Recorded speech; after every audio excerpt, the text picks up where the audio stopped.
Welcome to the recipe. I am your host, the Red Knight, and you're now tuned into the NX podcast. And today I'm going to be talking about what was the greatest video game showcase of all time. The Xbox Game Showcase 2024 was just that. Look, I lived through all of these E3s that ever happened on this planet. Yeah, I'm going to word it like that. All of them. I've seen all of the PlayStation shows, Xbox shows, and while there's shows that are so iconic, like Nintendo's 2016, where they just took one game, Zelda, and that show literally was the catalyst for the success that would become the Switch, the best selling console of all time. I lived through that. And that is still one of the greatest things ever, especially because the ballsy move of going with one game. And that catapulted the Zelda franchise. Not only the Switch, but it catapulted the Zelda franchise to the point where now we got a movie greenlit, two games back to back that just did over 20 million, which was unheard of for any entry in the history of the Zelda series, let alone, 10 million. And these two games did 20. So that was an important show. And again, when I'm talking importance, I'm talking about you needing to damn near save your company kind of show, right? This show right here, not that Xbox needed saving, because all the narratives you heard out there, I never believed none of them. Y'all know how I talked about it over here, where once that Call of Duty deal went through, I said, that's it. It's over. Checkmate. Like, there's no debating. If you still debating it, like, you bugging. Like, you just doing it for fun now because console warring is fun. Because in reality, there's no debate no more. There ain't no conversation to be had. And this is the show that I was telling y'all was gonna come. We was gonna see a show with Warcraft in it, Call of Duty in it, Fable in it, State of Decay in it, Flight Simulator in it. Did I say Call of Duty in it? Because Call of Duty in it. Like, bro, I'm gonna throw this back because we're gonna go through. A lot of the games shown today. It's gonna be a lot to go through. So sit back, relax, enjoy. But just understand that this show had new IP like South of Midnight. But you know what it is to see a show with Call of Duty in it, Gears of War, Fable, World of Warcraft, Doom. Like Doom. Like, you understand what I'm saying? Like, you've never seen a show with that much IP under one umbrella because it never existed.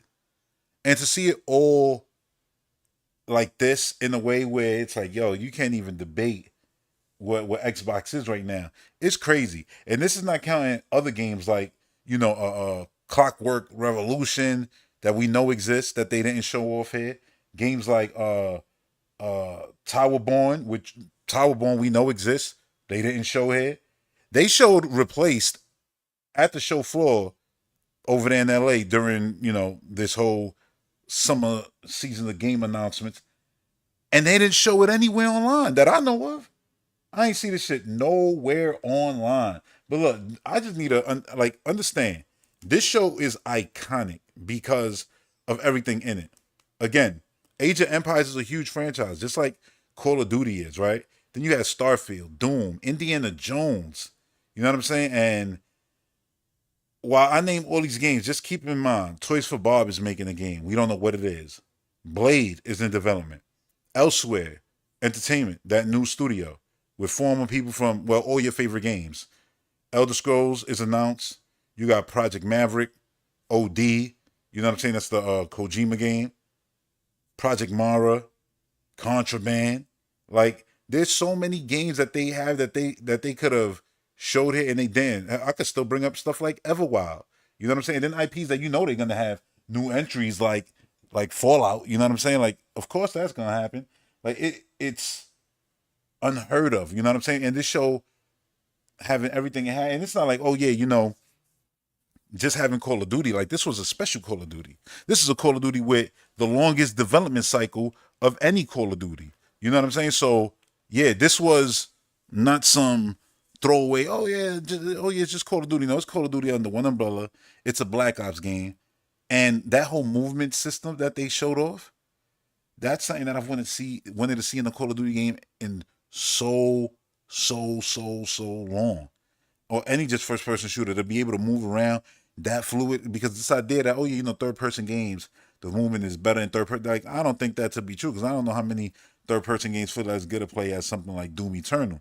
But yeah, this show was legendary. And again, I listen. There's so many old shows I could think about, like Miyamoto coming out with the Master Sword, and then one more thing when the one more thing really kicked off.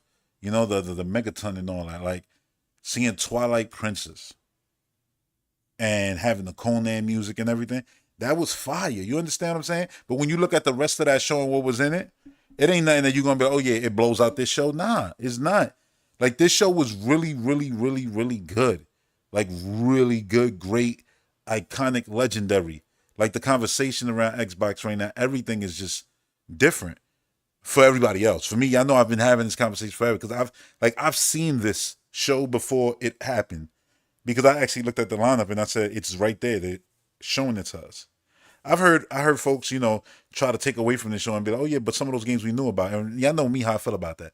I always say, once a gamer sees a game, even the logo for it, you don't even got to see the whole game, like the actual footage or CGI trailer, nothing. They'll be like, we already knew about that though. Like, nah, what you talking about? That shit still counts. The next time we see Clockwork Revolution, it's gonna count. The next time we see Perfect Dark, it's gonna count. A lot of people didn't even expect to see Fable here. Because it was, oh, they probably wait till next year. They showed it to us last year. They probably just going to cook this year. And I was of the mindset that could happen. But nah, it was here, front and center, which makes you feel like in that January show, when they show off, at the developer direct, what's going to be there, I expect Clockwork Revolution, Fable, you know what I'm saying? And stuff like South for Midnight that's announced for next year. It's going to be wonderful. It's going to be wonderful. You got to jump in. You saw the jump in right there. You got to jump in. What are you waiting for? Like, the debate now is crazy. And I'll say this: people had a lot to say about, uh, you know, Game Pass and whether it's worth it or not. Da, da, da. And I look at it like this, bro. Like the fact that you could get the Vault edition of Call of Duty for $30, that's already a huge reason to want to jump in. Some people act like, oh yeah, but you paying a monthly fee, $18 for to play Call of Duty when you can just buy it once and own it forever. I'm like, who's paying for Game Pass for one game? That's like saying, yeah, yo, you paying for Netflix to watch Stranger Things, but you're not going and watching Sex Education or Bridgerton or watching other shit that's there that's not even Netflix exclusive but third party stuff. Like whether you watching All American or Walking Dead or whatever the case may be. They have a plethora of content. You know what I'm saying? And you look at this show, they show 30 games. 18 of those games, like 17 or 18, around 20 of them was first party games. Most of them coming into Game Pass. All the games look like the next generation that people been claiming, where's the next generation at? Why the games all look like last generation games? This show did not do that. Did not include that. This show was, look at everything, Unreal Engine 5. You saw that stuff from in there right there? Like everything looked beautiful. Everything looked stunning. A leap, you know what I'm saying? Like a jump forward. And down to that game right there too. Mixtape looks great. Look, we're gonna go through all these games. We're gonna start doing that now. But also, when we get later into the show, well, we're gonna start with something new that I didn't see. Well, we saw it at the show, but they put out an extended gameplay, and that's the Fragpoint game.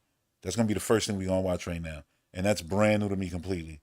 And then at the end, a couple brand new shows. I didn't see the Star Wars gameplay from the UB Direct. I didn't see the Assassin's Creed gameplay, and I didn't see the Dragon Age gameplay. I got all those queued up, ready to go. We're gonna chill. We're gonna sit here. We're gonna watch it. We're gonna continue this summer season of game announcement because it ain't over. We are now waiting for the end part of the NX podcast. You know what I'm saying? We had the Xbox show. Now we waiting for the Nintendo, and yeah, that's gonna happen soon enough. You know that. It's right around the corner. Believe. All right, here we go. Let me check this out. By the way, I ain't gonna put no audio on none of this for the simple fact that, uh, yeah, I didn't want 1,000 copyrights like the last one, and plus I'm gonna be talking over this shit, and I'd rather y'all just listen to me now. Because if you want to hear me react to all this stuff with audio and everything, you could go watch the reaction to it, which is up, Patreon, YouTube, yeah. Uh, this here is a Patreon exclusive.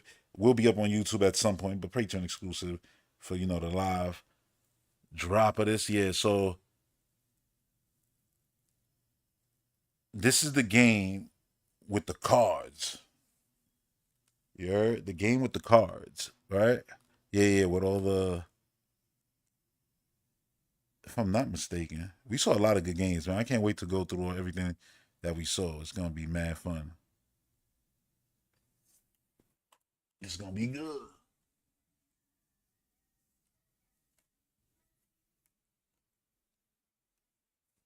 So I thought this was gonna be like more gameplay. This is like another like giant cinematic.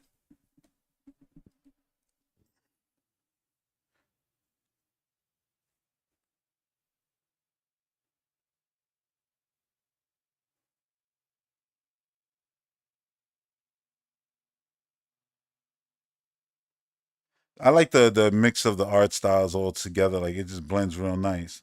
Honestly, it kind of reminds me of what I thought like they're gonna go for with Blade, based off the little bit we've seen.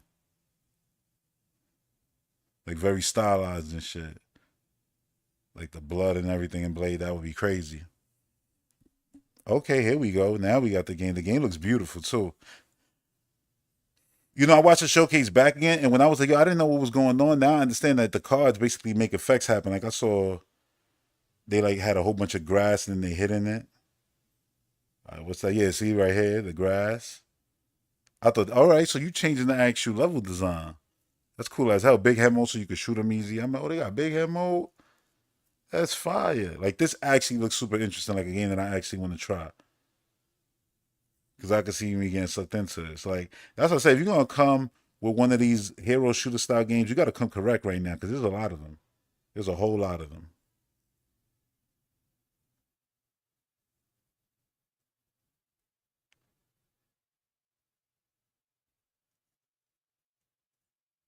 Yeah, that's fire.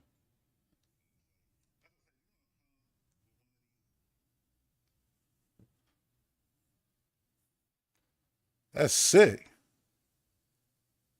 HUD remix.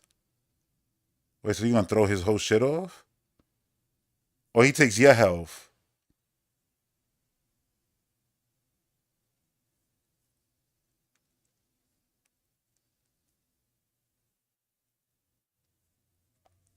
Yo,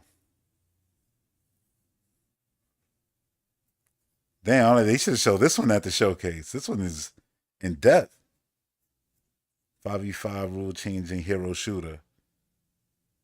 See, that's the thing right there. Rule changing. They got a punch on something that separates it from the others. Where we going now? Oh, Call of Duty. Yes, of course. Had to talk about this because the sleeping on Call of Duty is. I mean, nobody's sleeping on it. The video has 50 million views, but the understanding that this is a big deal, dude. Like Call of Duty being back in the zeitgeist, you're gonna see Xbox Series Xboxes, promoting Call of Duty on it. That's gonna be a big thing when people go into a store and they see Call of Duty on the box.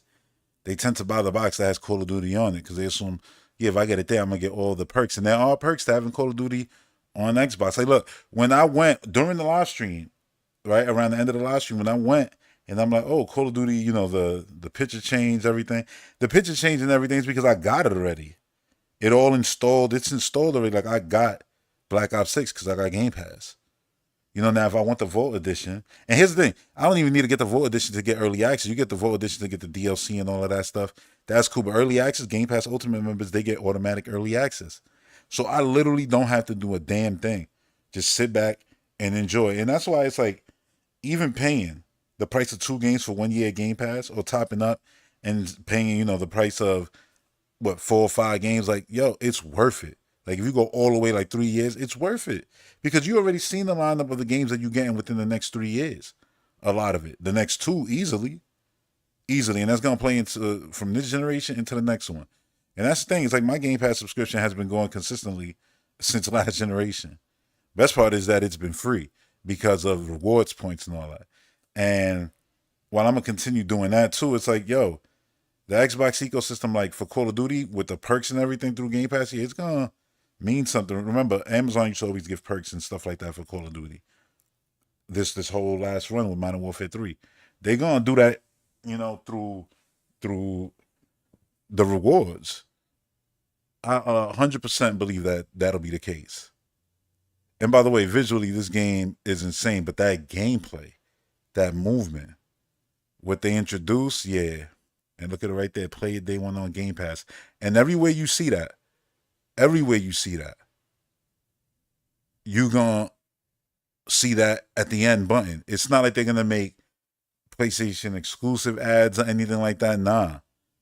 It's gonna just be just like that. Play with day one with Game Pass at the end of that. So anybody know you could go and spend close to $80 over there to play, or have to spend over 100 easily to get the Vote Edition, get it in early access, all that. Or you could just come to the Xbox where you're gonna also be able to play Indiana Jones around this same time. Games like Avowed. You could jump into Hellblade. You could jump into Starfield Shattered Space, and you could get hyped for the January showing Fable, which looks like nothing else out there, just beautiful.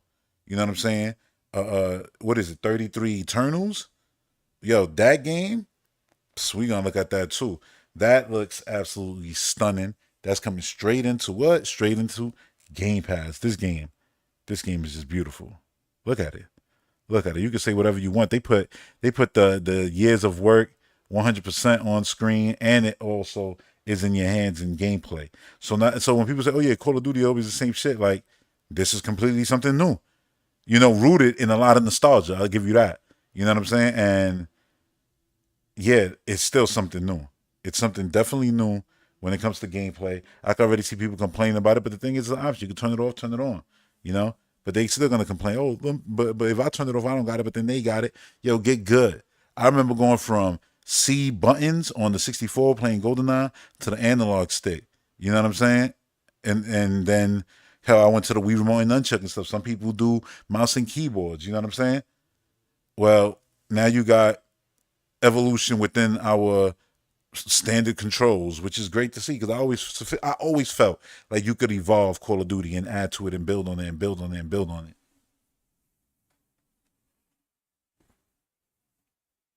Look at this. Look at this. Look at this ending button right here. Open beta. Let's see.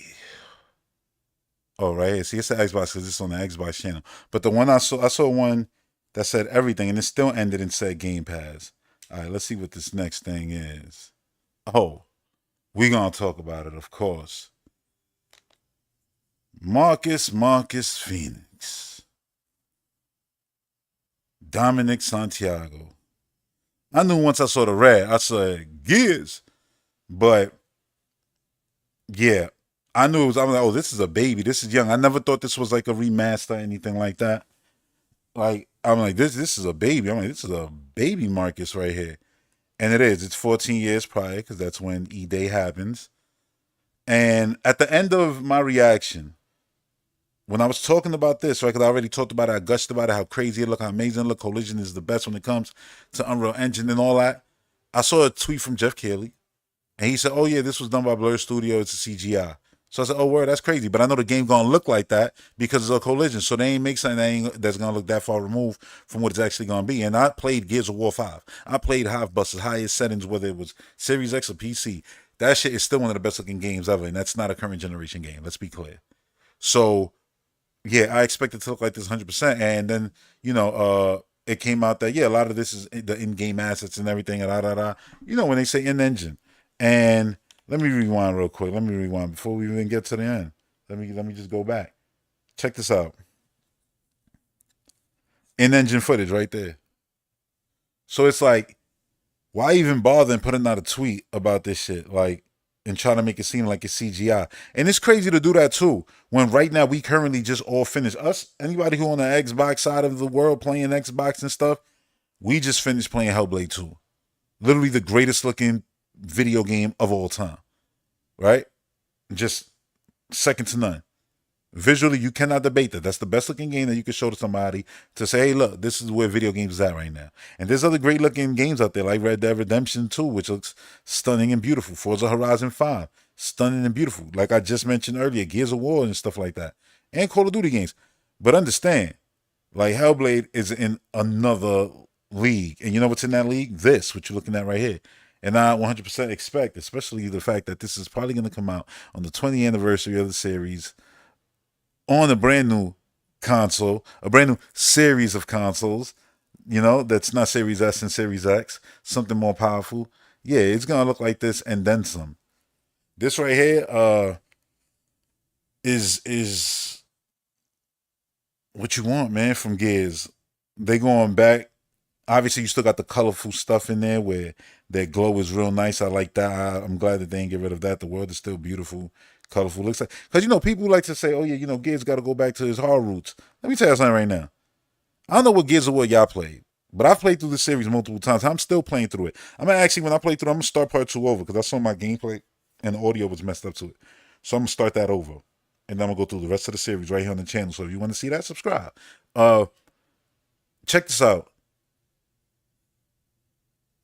All right, look at that right there. All right, let me pause. Look how beautiful and colorful all of that is. All the way, the buildings all the way back there look like something straight out of Arkham. But there's a lot of color here. It's not just a slab of gray. You got your reds, you got your blues, you got your yellows. You know what I'm saying? Like it's nice, gritty. Now, remember Gears of War 4 when you were running around that one town and you had those damn, monsters that suck you up and take you right to the hive.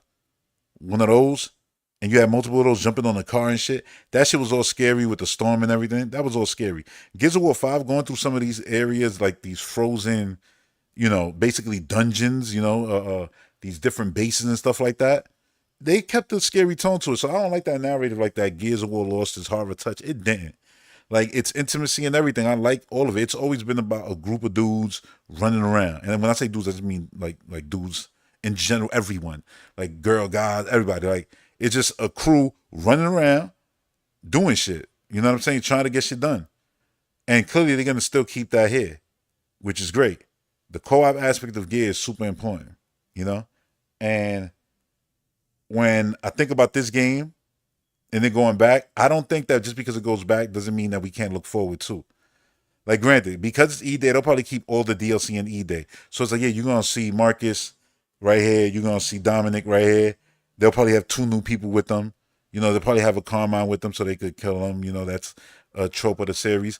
But then I could easily see them doing DLC and it'd be, oh yeah, look at Coltrane over there and other characters over there, Kyle, whoever they want to do.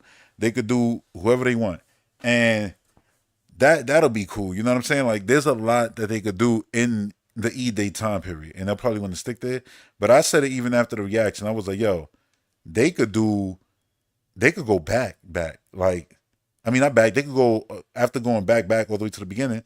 They could do stuff that affects stories in the future. So they could go right into the future, Kate's story and everything. But oh yeah, oh yeah, I remember me and Dom did a damn thing, da da da da da, and maybe we could use that in order to destroy this thing to basically bring to conclusion that Kate story in DLC. I don't know if they're gonna do that. You know what I'm saying? I don't know if who's the developer? People Could Fly, right? They're doing something for Xbox. I don't know if it's Gears related, but imagine if they finish Gears because they did Judgment, right? Yeah, Judgment. And Judgment was good. Judgment had actually a lot of throwback stuff, which I really like all like Coltrane story. All of that shit was real good. I like Judgment a lot. This I honestly, there's not a Gears of War game I dislike. I remember 4 I thought was the most like weirdest one because of the robots and everything. But now when I play 4 and jump right into 5, it all plays like this one perfect story, and it's fire because you start with all the robot stuff, and then when you get into 5, it gets more crazy locusts, a lot more horror. Like, but 4 and 5, they had a lot of cool horror shit, like going through the tunnel and hearing those little white locusts coming at you, running at you. That shit is scary as hell. You know what I'm saying? So Gears never to me lost its horror touch, but I get it. That shit people say, you know. So yeah, like I'm super excited for this, and knowing that this is gonna be what the game actually looks like is super exciting. And that was the case for everything at this show. Like everything looked like the cinematics, and every time I was waiting, like, all right, yeah, all right, cool, this is cinematic. Let's see what it actually looked like. I did that actually with Frostpunk when they was showing. I was like, yeah, all right, you got all this flashy shit, but will they put that in the game? If they put that in the game, I'm interested. But if it's not, if it's just another regular shooter with no style and pizzazz to it, what's the point? Flashy ass cinematic. Hell, the game actually looks just as flashy as the cinematics. I'm happy about that. So I'm real interested in actually checking that out. You already know Gears. Like I always loved the lights on these suits, and as the consoles got stronger, The suits got prettier. These got less lights like the original than I think 5 and stuff, but still fire. And as for multiplayer, I think you could still bring everybody in. This multiplayer, you don't need story to explain them. Just do young versions of everybody in multiplayer or something like that. Yeah, this is what they look like during E-Day. The same way in Gears 5, there was old versions of everybody. You know, bringing characters into multiplayer should never be, limited to the game story mode. The multiplayer is you go balls out, go crazy. If the next 007 game, right, from IO Interactive has multiplayer, I expect you to have Oddjob in there and Jaws and all these different characters. You know what I'm saying? Like, why wouldn't you? Now, it's Doom time. Holy shit. Hold up, hold up. Let me make sure this is all. Right, we 4K, we 4K. All right, so oh man, if you look, I got Eternal right here. I'm ready to play some of that DLC. I'm gonna stream some of that. You're gonna see me get wrecked more than likely because I'm gonna jump right into Ancient Gods 1. You know it's gonna be crazy. But yeah, the leap in this graphically from Eternal, and I haven't booted up Eternal since seeing this. But I know the leap is humongous. Like humongous. Because I play those games so much and love them to death. Like, yeah, when I saw this, I was like, oh nah. This is the suit looks more like the one from 2016. Obviously, we're going back a bit, but obviously has a lot of this armor stuff. The cape is fire. That fur look right there is so incredible. Always love fur looks in video games. Going back to Star Fox, Adventures, Donkey Kong Tropical Freeze, the fur. But look at the detail on this. Like, you could literally stop this and just look at it. It's like, and a lot of this you're gonna be able to traverse. You can see go up that ramp right there. It's gonna be bigger open areas. Like, look at those little night dudes right here on the right side. Like, what are those dudes? Like, look at that. Those are like fodder enemies. That's crazy. Then you got the skull crushing right here. Bladed shield. I love the transitions, the way they did this. Hold on, let me throw this back a bit. The way they did this was so fire. Come on, yo. Now I'm like, damn, my Slayer in Fortnite, he looking weak now because this Slayer with the cape and everything. I'm about to put a cape on my Slayer. Matter of fact, I got a couple capes. None of them is furry like that, but still, I'm gonna make it work. Nah, yeah, they did the damn thing with this. The world looks so beautiful. I love that it still has. It's like the perfect balance between Eternal and 2016 because people criticize Eternal for being so colorful, but I love that. I thought the color was good too to let you understand what's going on. People actually need to relax, yo. Just because the game is some heavy metal shit doesn't mean that you shouldn't have some color up in there too. And this is still, keeping everything gritty but colorful too. This right here, the dragon with the turret gun on top, so you're gonna be shooting that shit. That shit is fire, and then shooting down the throat right here. I saw Xbox posted this was Game Pass, and it was just spitting games into players' mouths. I'm like, that's it. We literally eating over here, yo. Literally eating over here. Shit is crazy. Throw this back real quick. This is just too good. Like, look at the games. Like, I'm going through these games, and understand, I don't got every game from the show queued up. I'm just showing some of my favorites, things that I'm interested in actually getting my hands on and experience to see and how they are. I even got at the end of the show some games from some Games Fest because there was some good shit there too. I know people giving Keeley a lot of shit, but I ain't gonna shit on developers who actually showed off dope ass games because that's corny. Like, there was a lot of great games shown at that show. Games that a lot of y'all even who shitting on they're gonna like. God damn, this looks good. The fact that so many enemies right here running at you is just so good. Like, it's so cool. It's so different from Eternal in 2016. But the density of the world too, they went nuts. I heard people saying like, "Oh, I wasn't sure if I wanted more Doom." I'm like, I always want more Doom. People see a game come out and then they want it to just go away. All right, that's enough. Like, nah, that's how you end up in decades without a Metroid Prime game, decades without an F-Zero game. Like right now, people on the PlayStation side, they a decade in without no Uncharted game. You know what I'm saying? Like, that's what it is. That shit crazy. No kill zones. No nothing. It's dry over there, but we ain't here to talk about that. We ain't here to rub no salt in the wound. The fact that this video exists with all this content, that's the salt in the wound. And again, You could choose to pay $70 to play this, or you could play it in Game Pass, and then when you decide to buy it, it's cheaper. You know what I'm saying? Like it just is what it is. Crazy. And you see it ended Game Pass. This show PlayStation at the end. Ended showing Game Pass. W. Oh, what are we looking at now? Oh shit. Time for Joanna Dark. This was one of my games of show. Dude, I love Perfect Dark. And I say this all the time, but I loved Perfect Dark. And Perfect Dark was obviously the continuation of that great gameplay that we, who were there at that time experienced with GoldenEye, how that shit just kicked in our heads and opened up first person shooters to us. Listen, I played Doom prior to that. Many people play Wolfenstein and stuff like that. But what GoldenEye did for first person shooters on console can never be underestimated. Halo gets a lot of the credit, but GoldenEye did the damn thing.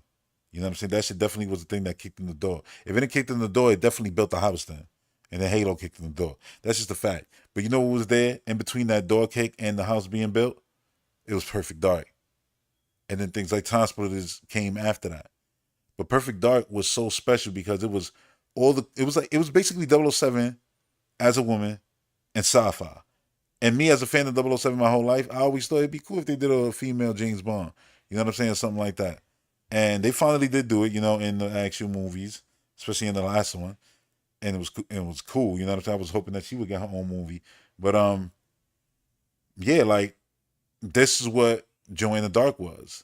You know what I'm saying? You have flying cars and everything. And you gotta keep in mind this is the 90s. Like we just watched shit like Independence Day, so then having aliens in it was epic.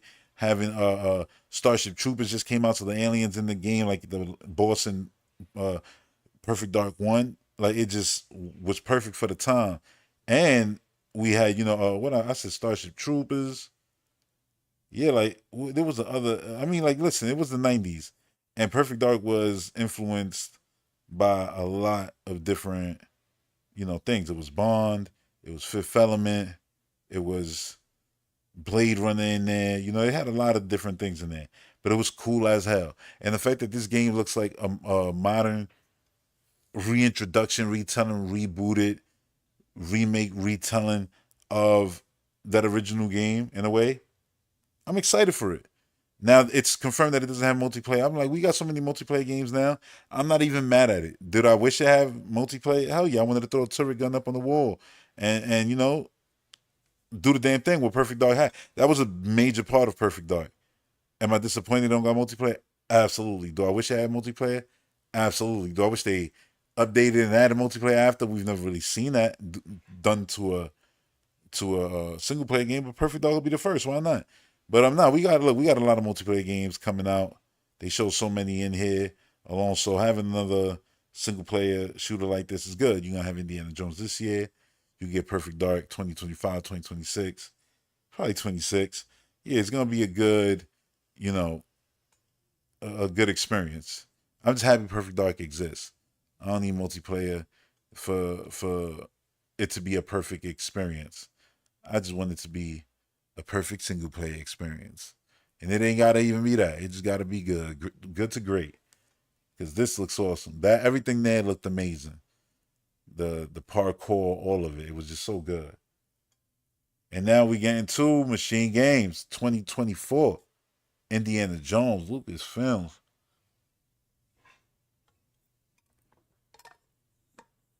I'm gonna say something about this. That might sound shocking, but it's the truth.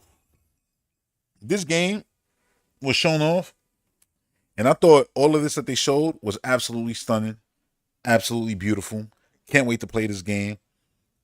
It gives me those feelings of being excited for Nightfire, Agent Under Fire, The World Is Not Enough, during the Xbox One GameCube generation, playing those games. You know what I'm saying? Like, it's that IP, really fun game that you could play, and feel like you in the actual movie. This nailed that 100%. From the acting to the cinematics to the detail and the character models to the gameplay. Everything they showed looked really good. But this show was so damn good that the fact that we already saw this game earlier this year and we know we're going to be playing it this year is like, yeah, we all hyped for it. We all think it looks fire. But that's just respect to everything else shown. Everything else that they showed was also so good looking. That this was just another game in the ocean of great games. But I could say the same thing to South of Midnight if it was just that, and that was releasing this year, or it was just Fable releasing this year, and it was everything else shown. It would still look like, yeah, I can't wait to play you, but damn, I can't wait to play that. It's a list. Honestly, it felt like we was watching goddamn Wayne's Bros. And it was goddamn pop, just bang, bang, bang, bang, bang, bang, bang, just over and over, just bang, bang, releases after release, announcement after announcement, like big game after big game with what two indie games shown in there, and one of the indie games mixtape. That shit may as well be AAA as good as it goddamn looked to me with all the John Hughes, vibes to it. I mean, I looked at it, I was like, yo, that's Ferris Bueller running at the end of the movie. Like that game spoke to me a lot. Like I thought that was amazing. Yeah, man. Even the mouse game at the end, that like, I was like, yo, look, they always show something off. I was like, cool, yo. I always like content with little mice and shit like that. Like I grew up watching what was it called? Rescue Rangers and shit, right? Those were little mouses or squirrels or some shit. Like, so it's all good. I was like, yeah, they threw that in there, and everything else other than those two games was basically like major things that people are like foaming out the mouth to play, you know? And this is Machine Games, developers of the legendary iconic series Wolfenstein. And now they're working on this. And it looks this good. And remember, they scanned all the clothes and stuff. So, like, the hat that you seeing when you seeing Indiana Jones and his actual getup is the actual outfit from the original game. I thought this whole thing was hilarious. Like, the way they delivered these lines, it was funny, man. It really felt like a movie. And I'm glad that they showed off the game like that because there's gonna be time to show off gameplay. The game is coming out this year. I think it's cool that they're leaning into Indiana Jones. Hey, maybe look, you didn't like that last movie or the one before that. This is gonna be like the originals, the vibe of the originals. You could be excited about this. You're gonna be able to play as Dr. Jones. So I thought that was just, I mean, a cool way to show off the game. That they got a lot. They got a lot of variety for everybody. That was crazy. Like, how did that ship get up there? Was it so many years ago that the water was up there, but then that shit just basically all dried up? I mean, it could have been that. More than likely, right?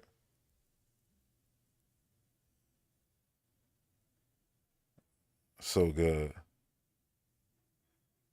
And you could tell it's a lot of all of it is like motion capture because it just all looks so good. But the characters' eyes, the faces, the way they react, you saw like her face, like her brace for death, like that. That was crazy.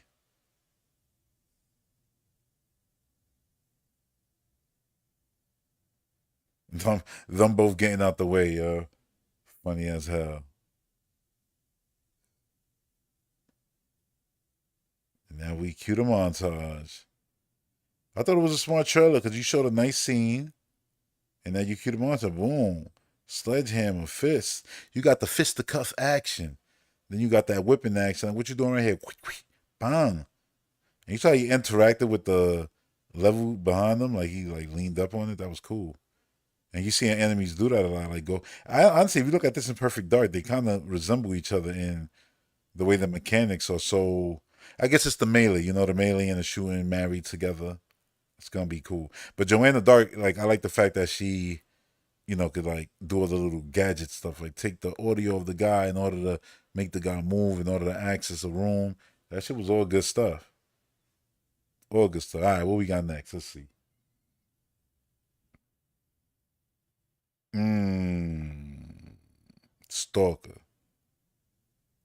This game is photorealism like Hellblade, I would say. Because Call of Duty also looks, I mean, stunningly incredible too. And this is up there. And shout out to the developers because they made this game under the worst conditions you could possibly make a game, and they did their damn thing because this shit looks special. And when I say photorealism, I mean photorealism.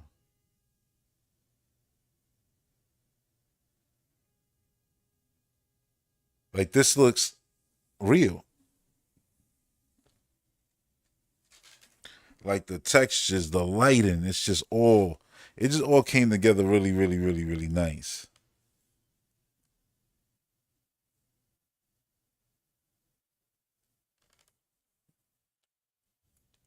The interior section, like look at that, the rain, the ground, and everything. Like it just looks so dense. The interior section looks dense outside. This shit looks so good. And I understand that this is not like a run and gun shooter. This is more like a strategic style situation where you got to, think about your ammo and stuff like that. I mean, that's all good. As long as it's a fun experience, not boring.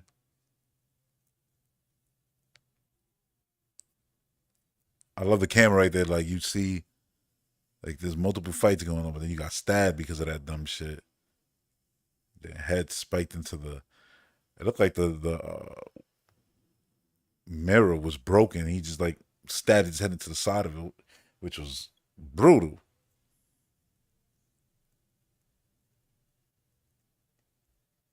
Then you got big. It reminds me kind of a next generation Fallout with all the post apocalyptic world, the enemies, the monsters.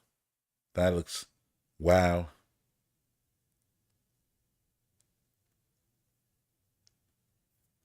And I like most of this gameplay was like you running around with this guy. It appeared, the way they cut it together.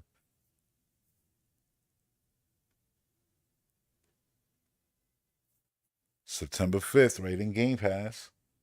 It's a lot of video games that are still going to be in Game Pass a year from now. And then a year from then. They're all going to pile up to just make Game Pass a service that it's like, wait, you don't got Game Pass? What's wrong with you? I forgot the name of this game, but I know visually it was stunning.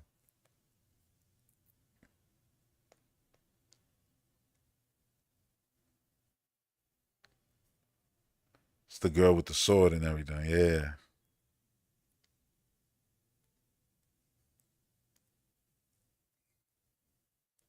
That's awesome right there. Like the character model, her and that thing. Like they went crazy with the art direction. And this is the thing, like I was saying, like you look at cinematics and be like, oh yeah, but let's see what the game looks like. Shit, all these games so far, when they cut to gameplay, you go, wait, goddamn, and watch. Look at that, goddamn, like it looks like the cinematic. It looks good. Looks damn good. Like, yep, we at that point now where they could do cinematics all they want, but the games actually now live up to the cinematics. They all match. Like, look at that. That's gorgeous. All of it. Every shot. That's just beautiful.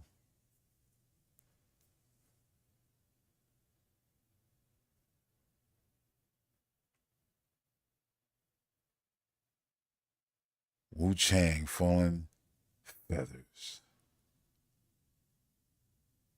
And that game is coming into Game Pass too. Hold on, let me see.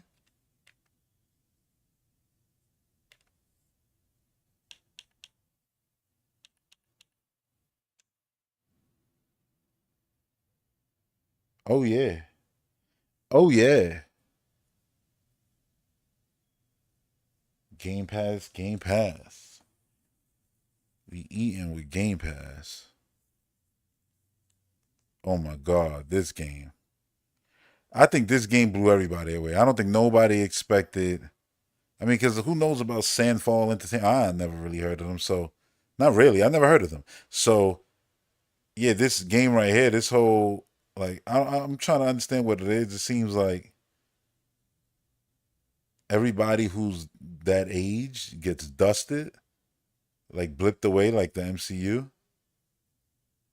So his love is gone. All those people there, I'm assuming, were 33-year-olds. These people here look young. I'm guessing they're all like, what, 32? Because, I mean, if it was just 34, wouldn't they all be gone? Yo, that's a video game right there. hold on. Go back, go back, go back, go back. Let's look at the wallpaper. Look at that. Like legitimately, that is insane. That we're gonna be walking around in worlds that look like this. And that's next year. And this is coming right into Game Pass. Wow. Character models are fire. The whole thing looks fire. There's not one negative thing I gotta say about this. I thought the voice acting was good. The enemies look great. Every location, every character model, the fighting. Look at it. Look at it. That's a turn-based RPG I want to play. It has so much style to it. And it doesn't look like it's trying to be, like every other RPG out there. It's like its own thing. Looking at adult characters and everything, you know what I'm saying? Like it's cool as hell. It doesn't have like, a Japanese style to it at all, which is unique for this genre nowadays.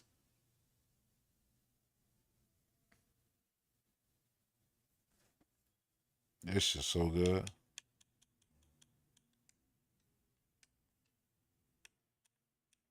Oh, it's Expedition 33. I said 33 Eternals. Expedition 33. There you go. That's the name. Yeah, that's awesome. Game Pass, which is wow. What's next?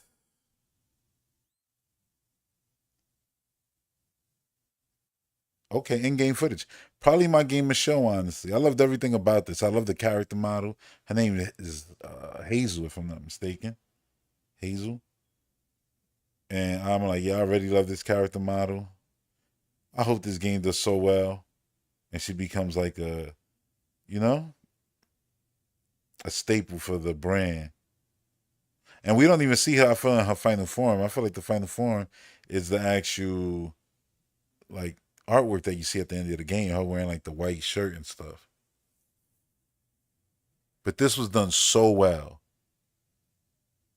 Like, I can't believe that this is a video game that looks like this. This is like watching a movie, but better because you're going to play it. Like, we are there now. That's insane. Look at that hair. The amount of detail, the fish, her shadow lighting on top of the fish, like, and you can see that's the character model in game, all of it. And it's like, it's hard to even tell because it looks so good. And that was the case with what we just saw. Expedition 33. Like, that character model is so pretty.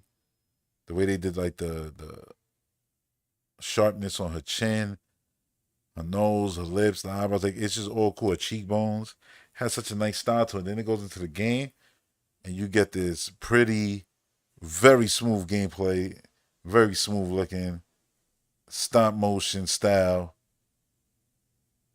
and the world just looks like a world where you're like, yeah, I want to explore this world. I want to see what it's about.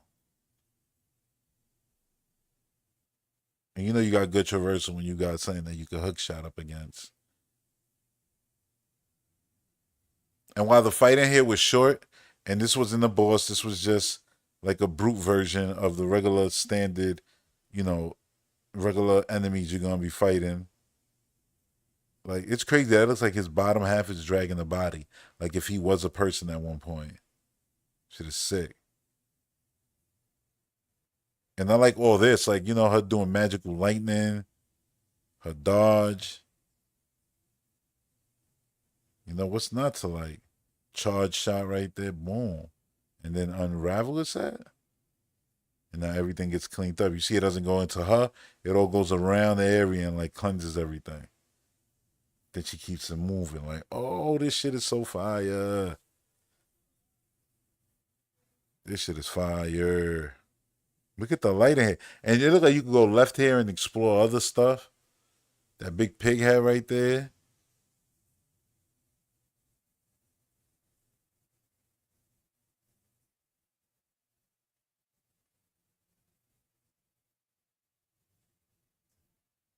Shit is gorgeous, man. I'm just in awe of it all. Like, all the detail. And they highlighted that purple instead of white like in other games. So I guess the stuff you could climb is purple.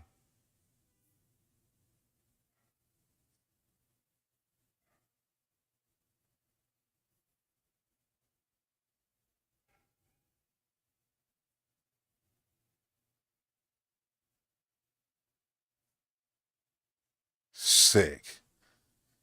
Just so sick. Like the way it transitioned into cinematic and then right into the cover art.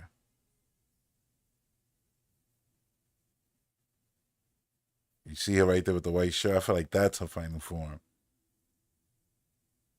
And I can't wait to see her like that, like in gameplay. Compulsion Games is cooking with that. Nobody expected them to make a game that looked like that after We Happy Few. And yet they did it. They did the damn thing. I cannot wait for that. That's one of my most anticipated games. This show was crazy. Like the way these games look, the fidelity of them, the scope of them. Oh my God, here we go. That's right. I set them up to go through all the shooters, and then we're going through a lot of the action adventure stuff.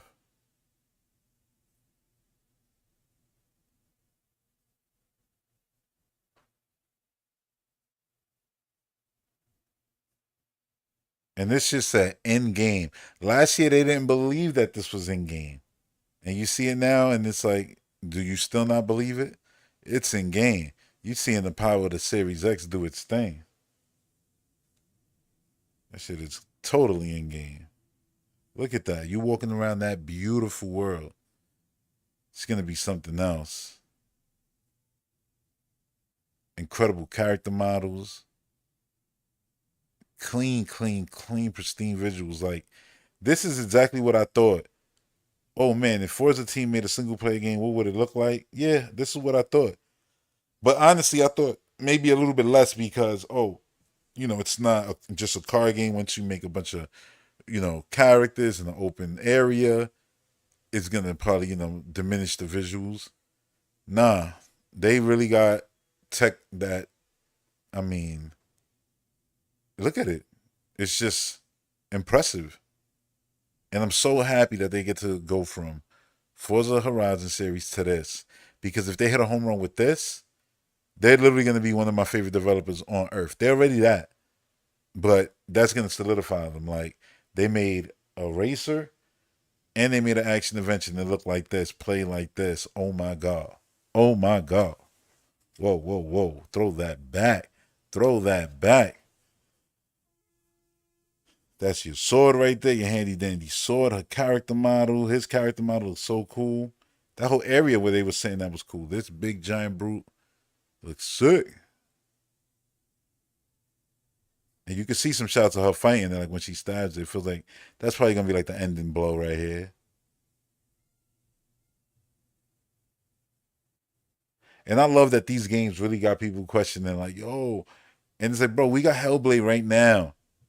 We got Hellblade right now. Go just play Hellblade and then ask yourself if these games ain't gonna look like this. They going to look like this. These are the games.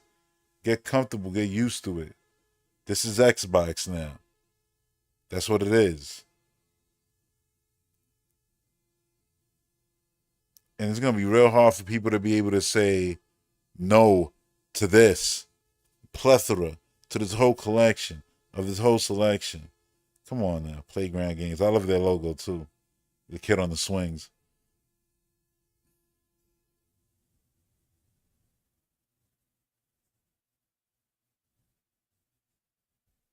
Uh oh. So Avowed, they actually showed off again during the Xbox podcast, confirmed that you're going to be able to play it in third person like that. That is the third person view you're seeing right there. Funny enough, they just snuck that in there. So if you're wondering, like, oh, what's the point of creating my character? I can't see him. No, it's like Starfield. You can see your character. And I like the fact that this game is an Unreal Engine 5 game. Everything looks super pretty, detailed, but it doesn't look like any of the other games. It has its own art style. It has this very cartoony-ish animated style to it, but also still grounded in a form of reality. I think it's nice. I think it's real nice. And I think this game is gonna actually be loved by people because you're gonna have different biomes that look drastically different, and I think that's a good thing. Instead of everything looking the same.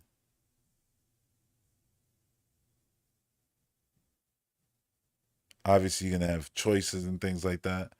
But yeah, seeing the abilities, hand, the moves, the action looks a lot more convincing. Let's just say that. Like there's a lot more effects when you actually hit enemies and things like that. That was something I felt was lacking during the last showing of it. But I think that's also going to change with the stronger the spells that you get. I wish that was the background on Xbox. Look at all that animation there. You saw all those leaves? The one that we currently have is so dry. Oh, State of Decay. This is another one. All the ad like this is look. What did it say? Watch in-game footage and cinematics. They're literally telling you what it is. And some people actually thought, like, people who I listened to after the fact, they thought, oh, yeah, nah, this is CGI. Like, and it's like, no, this is the game. Enjoy. Like, yeah, there's cinematics in here, but enjoy looking at this because this is what you're going to be playing. This is what you're going to be seeing. Folks got to start getting comfortable. Better get comfortable. Xbox games look crazy. They putting out the best looking tech tech showcases, whichever one you want to use. They're doing the damn thing. These character models look awesome. You ain't never gonna see them in the game because they all died in this trailer, but still.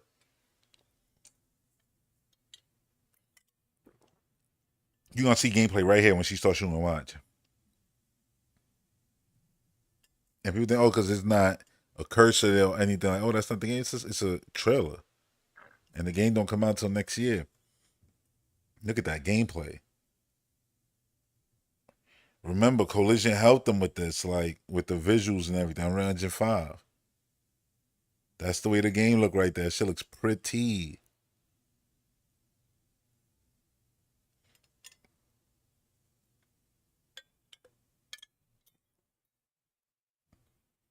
Come on. That looked like it could have been something out of Gears of War. It just didn't look locusty enough.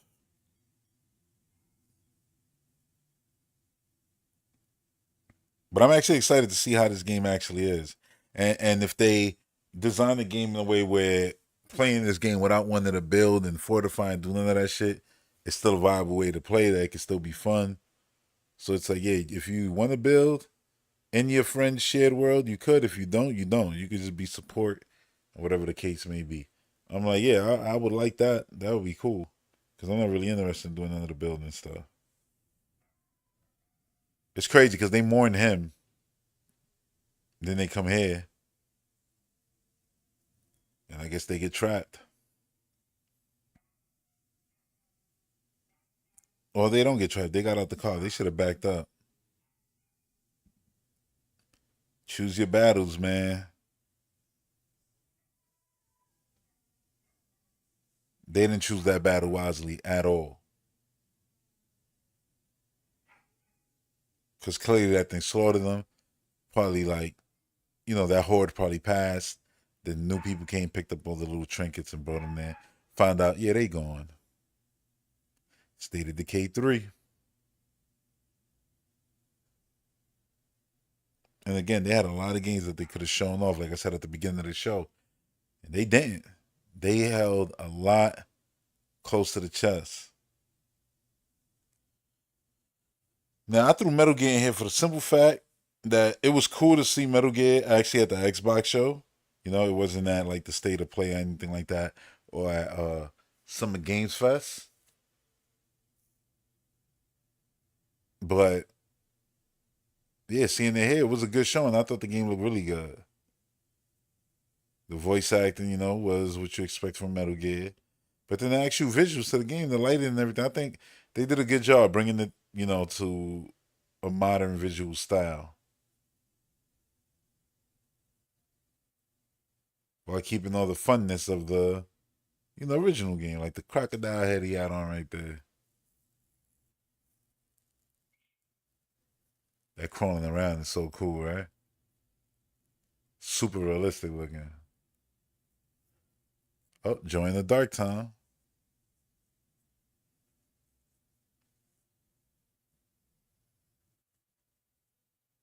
The hand to hand combat kind of reminds me of like some shit you would have saw in the cinematics of Twin Snakes. Since Twin Snakes got a lot of shit for all the anime fighting style that they did, which was funny. And now you're seeing a little bit of that in here.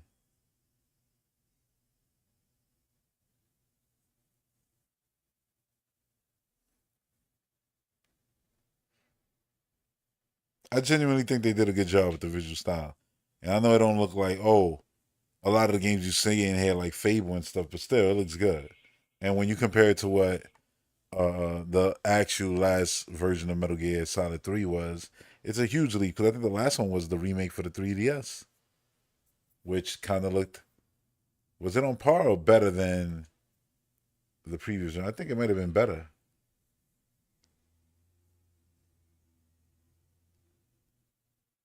What else we got?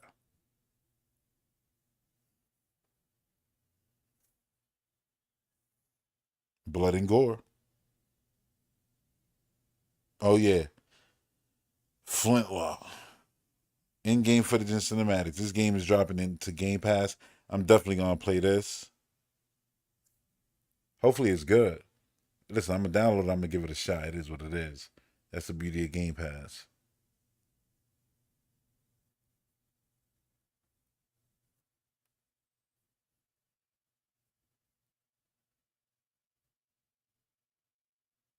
Like I think this game genuinely looks sick. I think the character model is inspired. You know, it's something unique, new. I like that you could customize her. The fighting looks fluid as hell. And we've been seeing this game for a few years. I'm glad that they didn't rush it.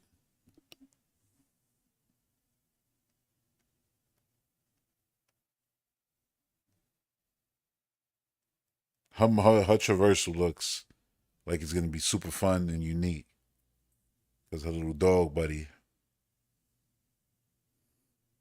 Yo.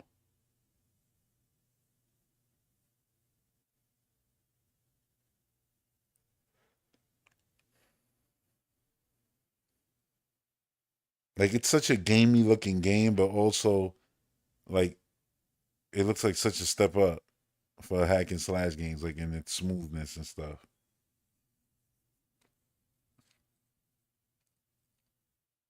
Right around the corner. July 18th.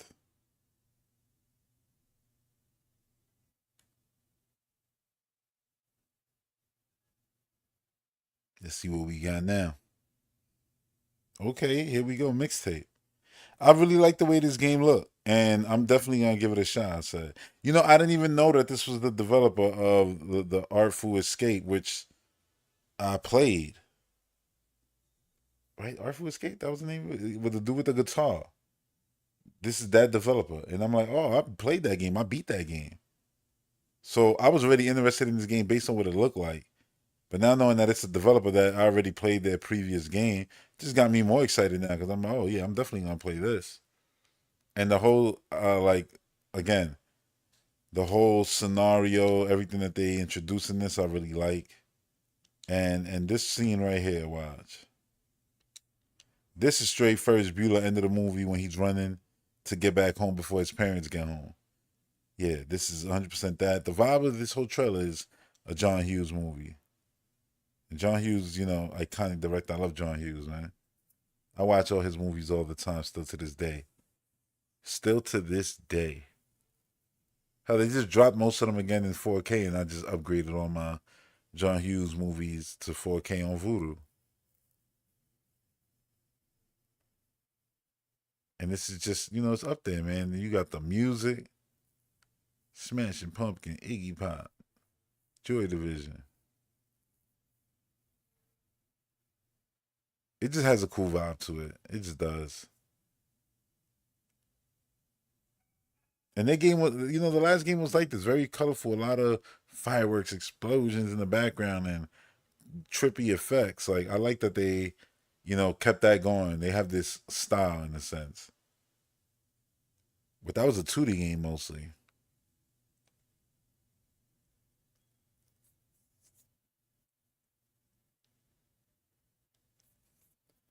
I hope I'm right and I'm not putting them to a whole different developer. I think I am right though. The hell is this? Oh yeah, Mighty Morphin Power Rangers. I'm about to say.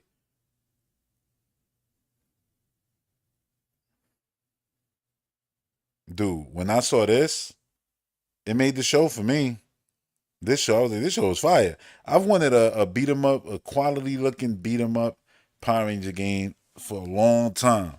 And now we getting them, after Streets of Rage, which was amazing. And man, this looks good. Hold on, let me throw that back. Yeah, but Streets of Rage, Shredder's Revenge, like yeah, the brawlers are back. And having the Power Ranger one, yeah, man. I'm all in. A brawler, Power Rangers, that literally sells itself. If you don't understand why this is perfect, I don't know what else to tell you. But this is like literally a AAA Power Ranger game to me. And I know people be like, "Oh, AAA is in the budget." Not to me. I'm talking AAA in the quality of what I would want a Power Ranger game to be. I wouldn't ask for nothing else. It'd be literally this. Like this, is what you want from a Power Ranger game? Yep, 100%.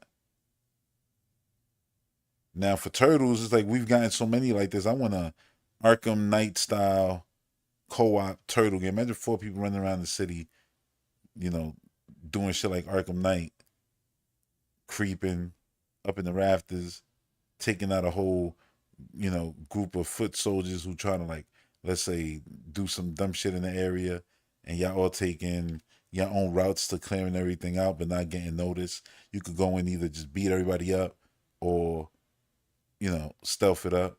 But look, you got your Megazords and all of that. And the crate and Rita Rewind is such a good name. Rita's Rewind.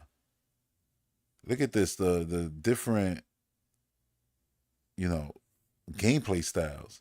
The motorcycle, you was on one of your Megazords and all that. Like that was cool as hell.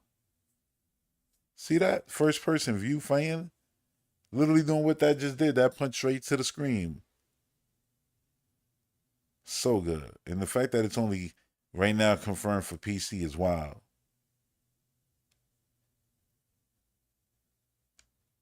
I don't know what the. All right, on to the next thing. I just found out that this developer is because DGT posted it in the Discord. He was like, which you could join by the way by becoming a patron. Anyway, he posted this dude been working on this IP since 1996, making short movies and everything like that. And now he got this game, and I think this game is going to be the best thing he does with his IP. But it's so cool that he basically used this IP for 30 years. And the dude resume, I saw he worked on Matrix movies. He worked on Tron Legacy. What else was it? It was something else too that I really enjoyed. But yeah, I was like, you got some good stuff under your belt, and this looks like those movies. Like Call of Duty literally did this with their new gameplay, jump out and then shoot. I'm like, this game did it in such a cool way, and I think a lot of people actually responded well to this game, and I'm gonna respond well to it because it's gonna be like the perfect thing to play, between now and GTA, and I think it's gonna be, a lot of memes in it and everything just because of the comedy of it all, the gameplay. Yeah, I think this game is gonna do very well. I was impressed with it honestly. You got first person and all that. Sick. Oh, backdrop into a rock bottom suplex. The fact that they have like physics where they bounce around and fly around, it's hilarious. There's just so much going on in this game.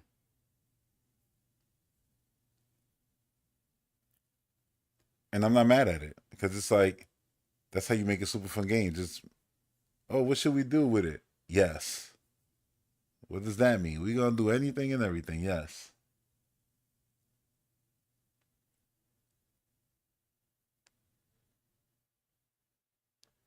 All right, let's see what's next. Ooh, Darren Boy.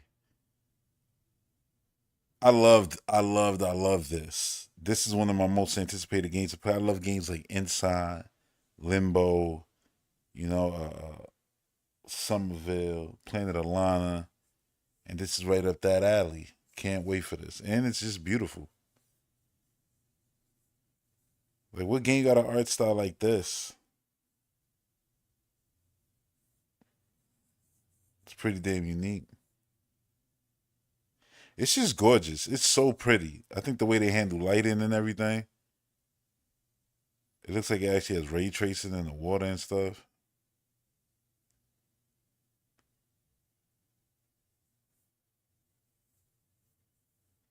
And then seeing it grow up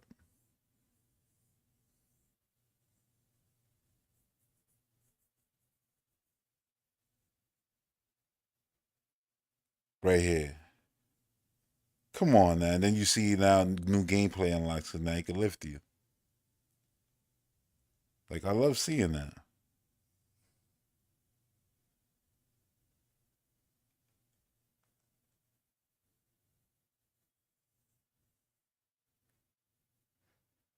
And the name is hilarious because it's so basic, but you'll never forget it. Oh, what's that game with the deer and the boy? That's the game, deer and the boy. Deer and boy. And I talked about this a lot the other day when I did my live stream, but this is basically my successor to Tropical Freeze.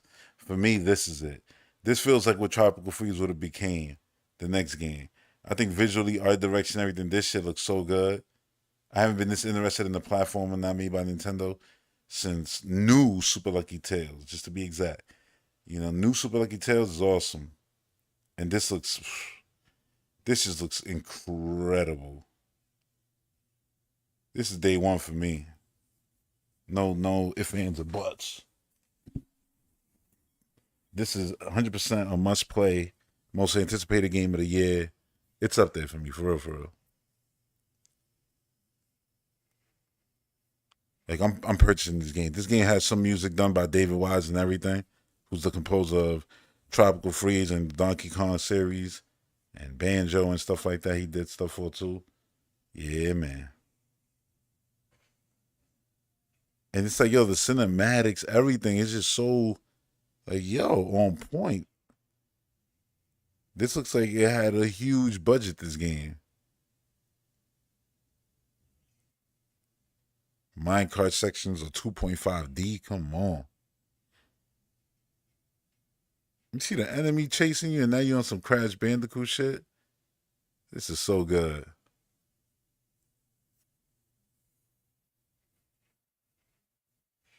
Nico DeRico coming 2024.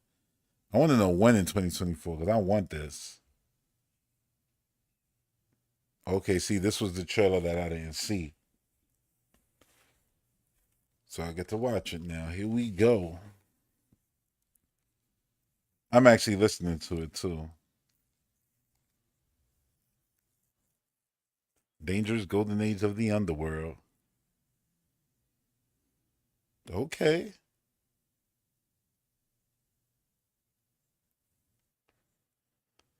I don't care what nobody say, yo. The women who like, starring in these games from Fable to Perfect Dark to K Vest over here, all awesome, man. All awesome.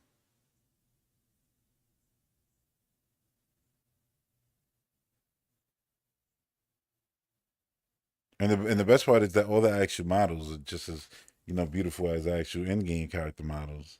But you got people giving character models shit, but there's a lot of dudes out there who just hate women because they fucking losers. So you don't got to worry about them. This is a beautiful thing to see. The variety of characters in games now. Knocked his ass out.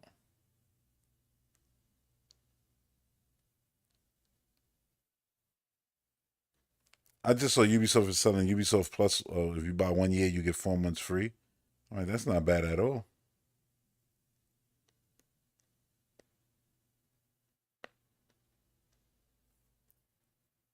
Shit looks so nice.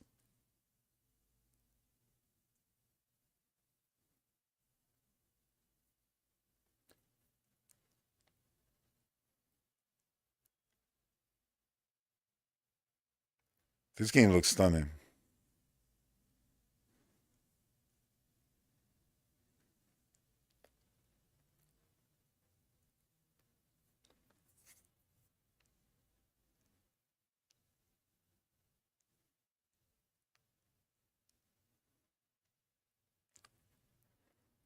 The cinematics and everything, they handle them great.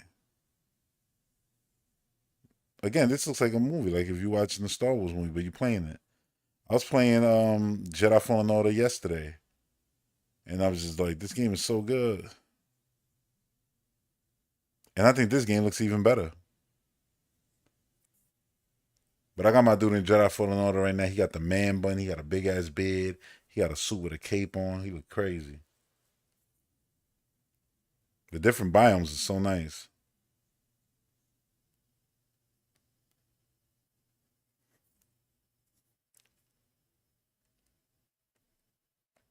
Tashara is awesome looking. And you get to go to Tatooine.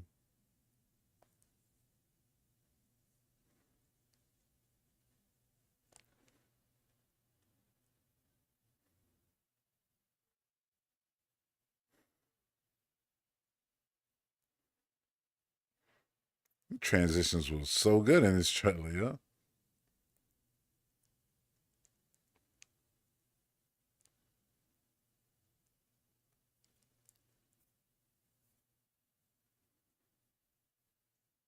Okay.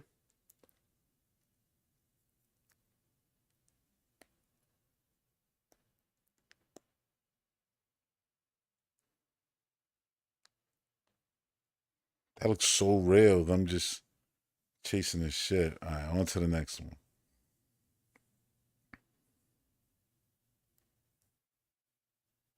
Assassin's Creed.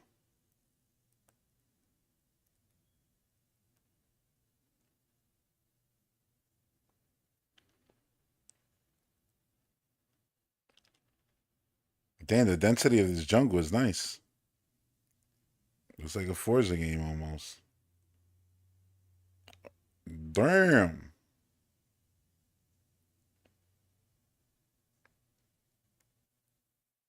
Damn. People working in the fields. He just said it too. The fields are busy.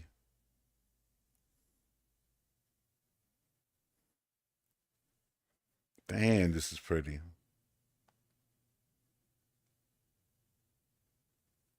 And it's work in progress. And I think this is not even 4K footage. Nah, it is.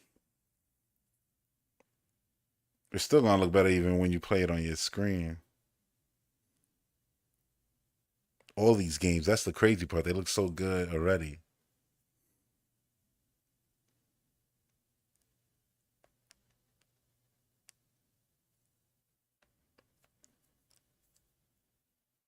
This dude towers over everybody.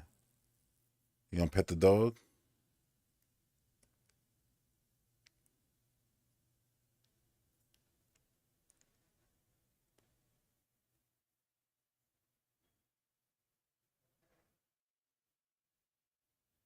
So far, so good.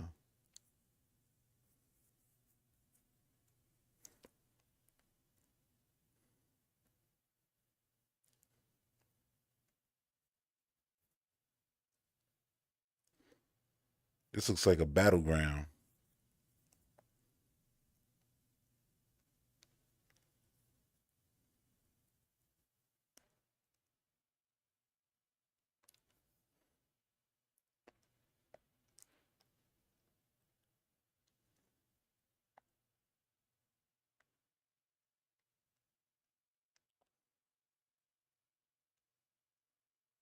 This is well done cinematics right here. The face to the to the talking, well done. And he looks crazy. Well done, the details and the dreads and everything. Character models are sick.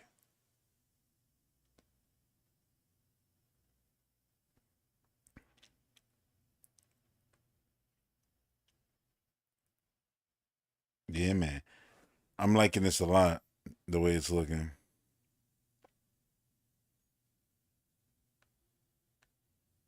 Different color flowers everywhere.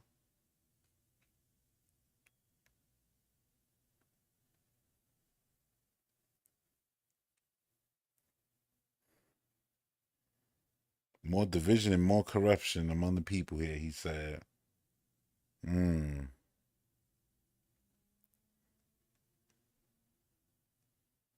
You see how they react to you, yo?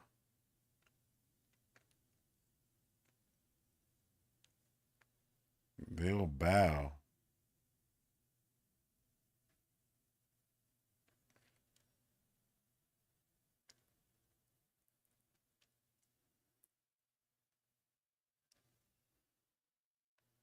So that's what we after. I didn't even notice he didn't have a sword. This dude got, I don't even know what you call that. A spike, stick, bat, whatever you want to call it. That shit is crazy. Damn.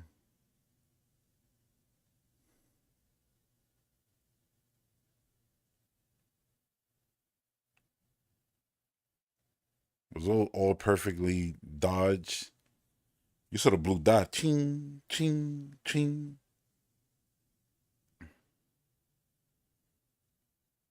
This dude got a mallet, yo. Like, yo. He stepped on his head. He have to do a lot. Damn. So they didn't lie in the preview, all right. They said like he's a beast. The way all of that broke right there was fire though. That did not go unnoticed.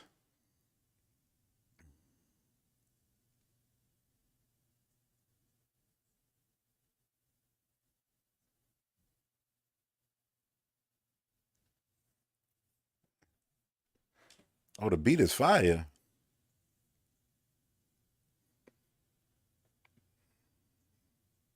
It's like Japanese hip hop and shit.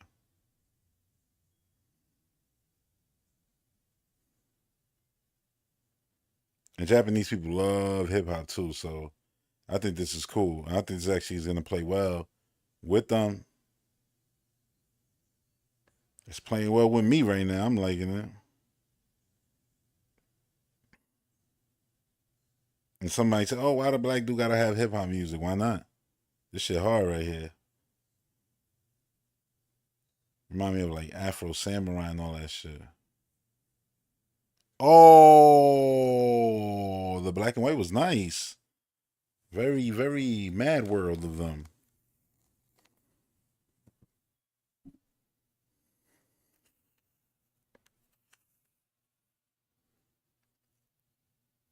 Oh, I thought this gameplay was only gonna focus on him. How long is this? Oh shit. It was 6 minutes for him. It's probably gonna be 6 minutes for her. I ain't even mad at it. It was good.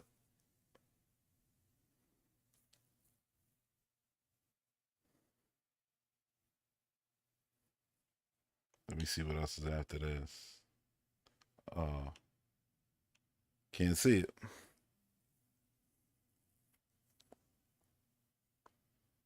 Like, bro, you not hiding that shit?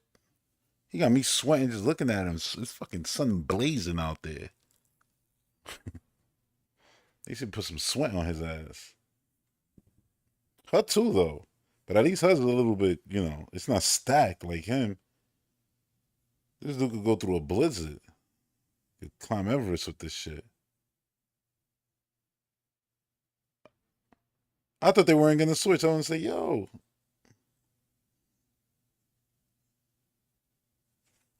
That's cool. You get to choose how you want to go about it.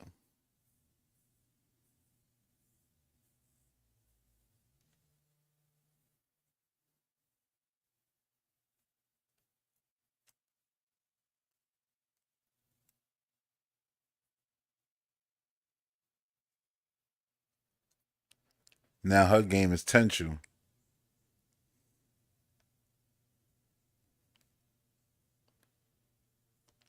I'm not gonna lie, like this is the most interested I've ever been in an Assassin's Creed game.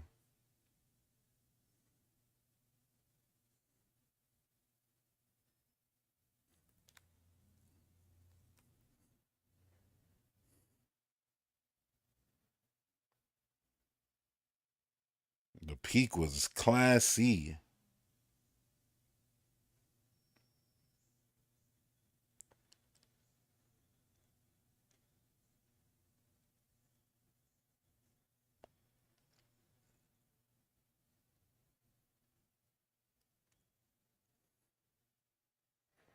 Who did that? Damn.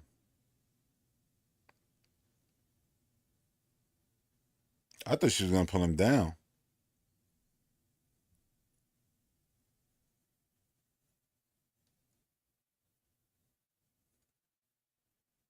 How did he not see her? Yo,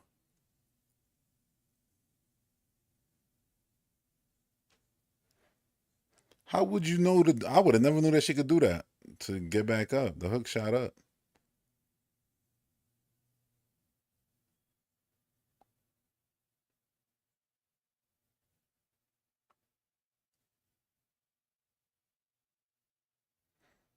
A grave, huh?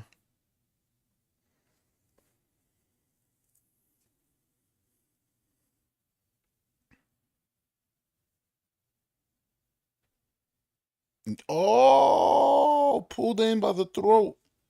Assassinate Naka knocked out. Knocked out. That's so fire. Where she yanked into the other room. Like, where you going?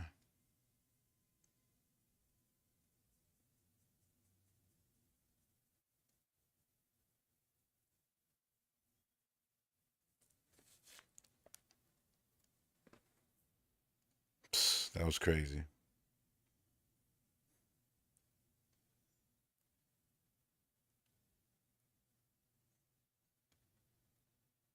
Well, you can fight him. I want to see you fight somebody.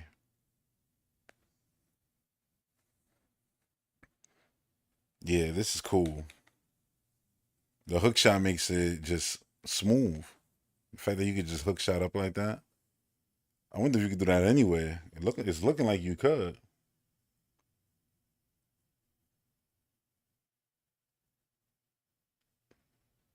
Like I couldn't even pick what was my favorite game, honestly, because there's so many that look just so like good. Like it's hard to pick. A part of me just wants to say Fable all the time, but then Fable comes out next year,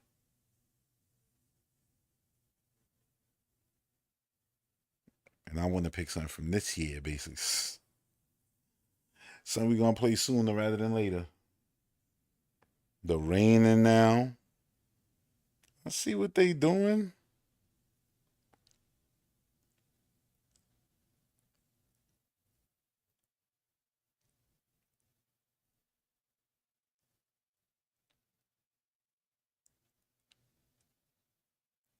Yo, you just gonna stay there?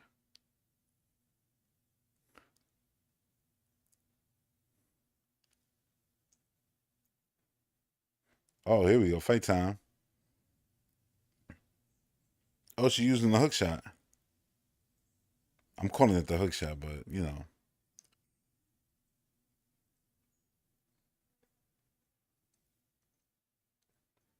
damn.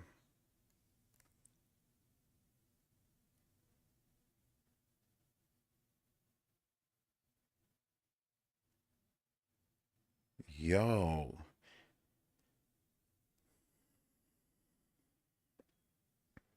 the rain, the atmosphere, nice.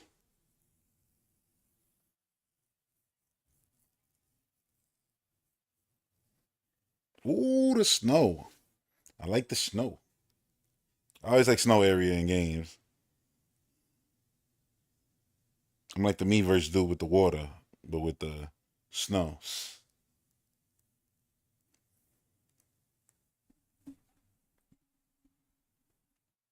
To being allies, friend. Hell yeah. November 15th. And now the next thing is the final new thing that I have here for us to watch, which is Dragon Age gameplay. And I didn't see shit of this. All right, zero, zero.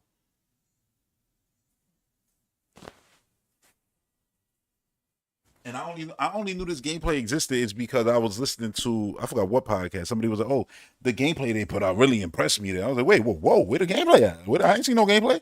I saw cinematic."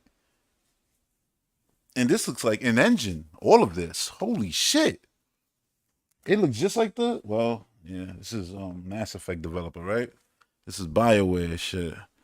Holy,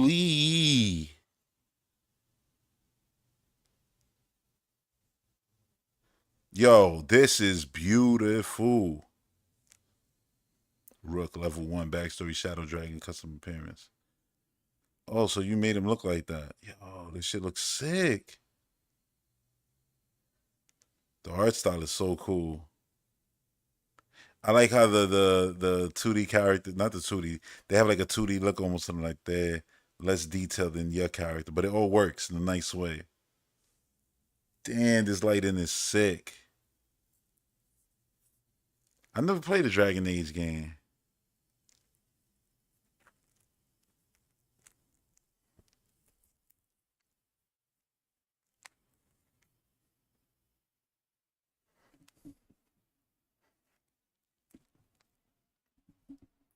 Yo, the cinematic that they showed was beautiful. And they said it was in game, in engine. I said that's the way the game probably gonna look. And yeah, that's the way the game looks.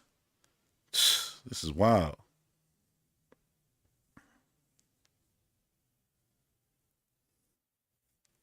Oh crap, indeed.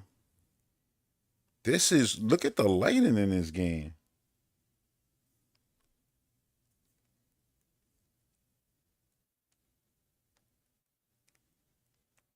I did not expect that to come out of nowhere. I wonder if you could run faster than this.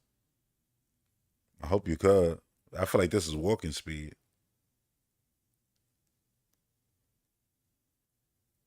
Yeah, yeah, you can run faster. Thank God. My goodness. Video games, man. We're in a whole nother stratosphere right now. We made it, man.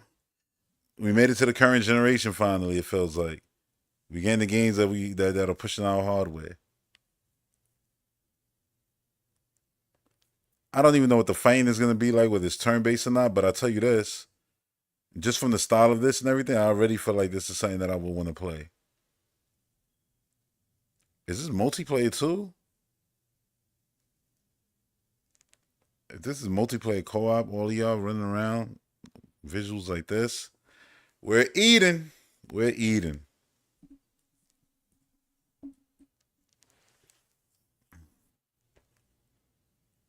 This dude giving Thorin Oakenshield vibes right now. A little shaky, in a hurry, never better. In a hurry. Yo, that's a creative character. If this right here is a creative character, that's crazy. Cause that looks so good.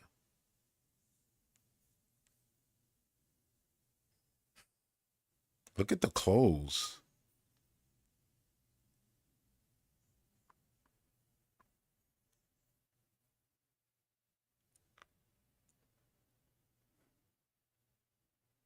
Man.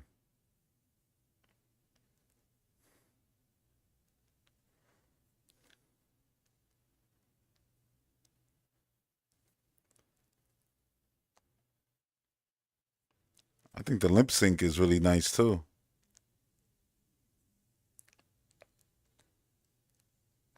Hell yeah, let's see some action. Oh, ring wraiths. They definitely look like ring wraiths. Oh, I was expecting like turn based or something. Hell yeah.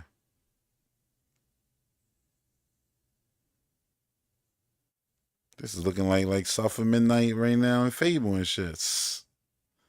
Man, this is good.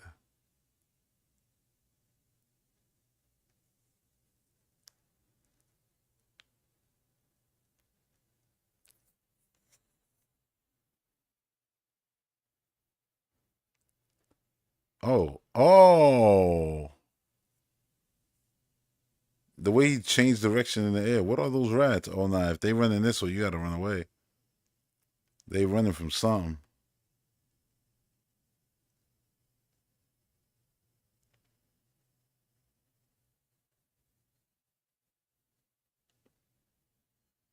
Yo, this is a beautiful looking game. She said beautiful too.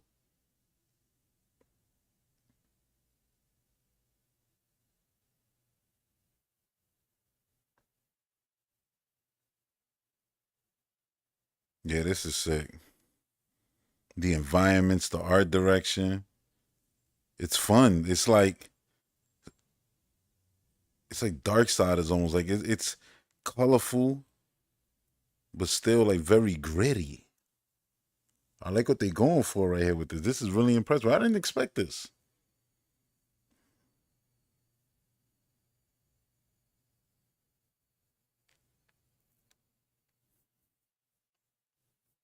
Damn.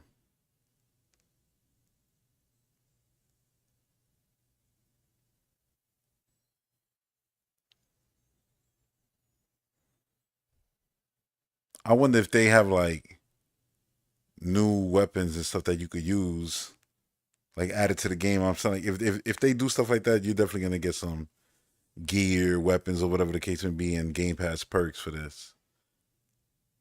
Because they do stuff like that all the time with games that have it.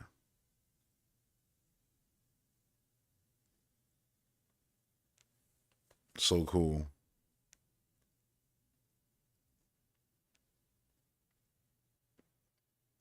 Whoa, what's this?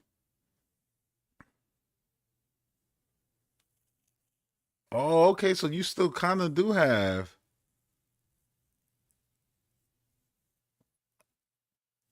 like a turn-based situation. Wait, nah, I think that's actually on your D-pad. It looks like maybe. Who knows?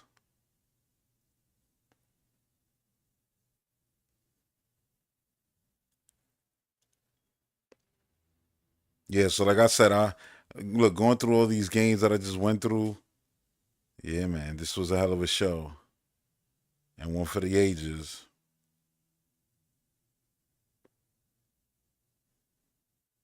And I don't know why it's so hard for people to give credit where credit is due. Like people, like just there's some people just don't want to admit that this show was phenomenal. Try to take stuff away from it, and whenever they do try, it's like they always fail because it's like you try to argue is dumb. Like, oh yeah, but that's not exclusive. Who cares?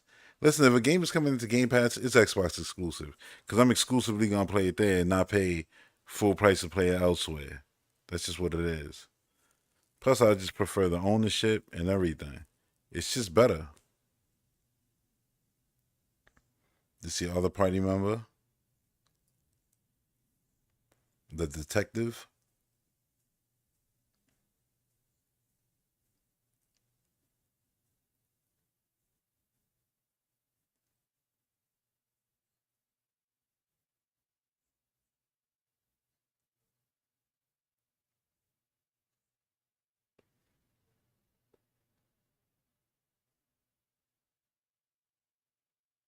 Yeah, we'll see.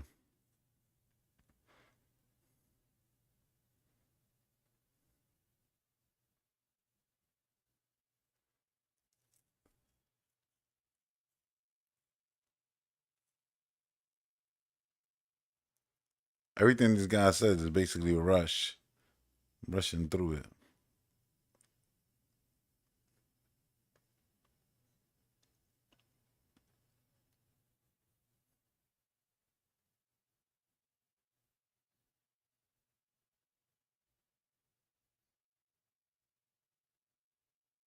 This shit looks so detailed.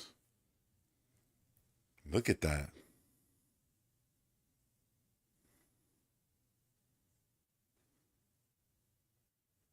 Look at the lighting, like on her face. The way the, the damn shirt she's wearing, like casts even the shadow. It's like her hair casting a shadow on her face. It's beautiful.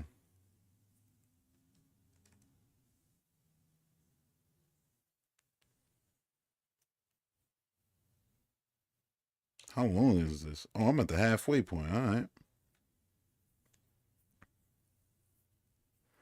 I'm not mad at it at all. I'm just, yo, interested in next week Nintendo announcing their show. That's what I'm interested in.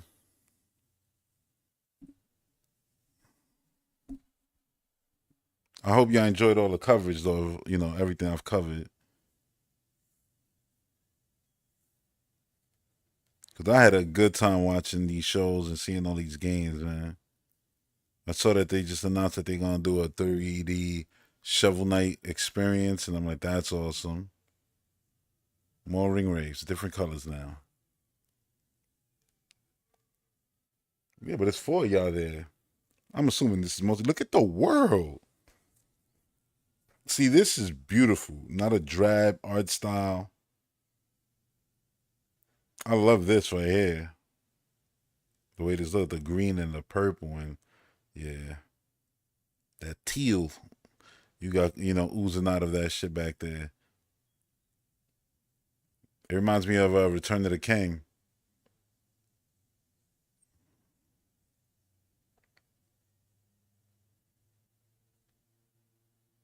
You know, the Witch King's lair. Angmar. That's what this looks like. Hey, even the beam going up. Look at that. I'm loving the way this looks, yo.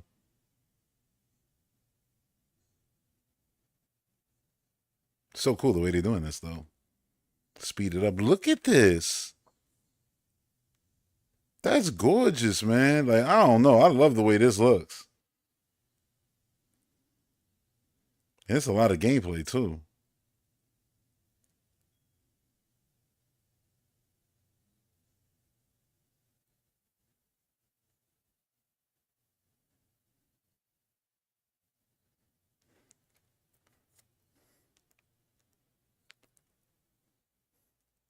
His sword is charged up. He can do whatever that ability is. Quick recover.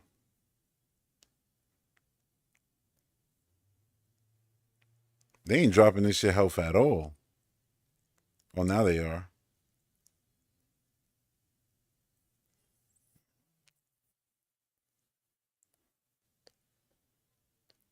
So many good video games. So little time to play them.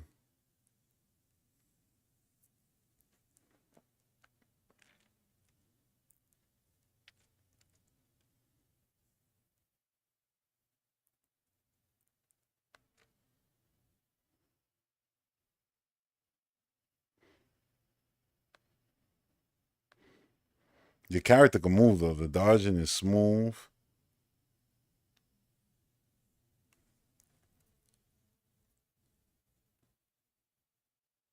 They got rid of the yellow. Now they up to the red. They almost got him.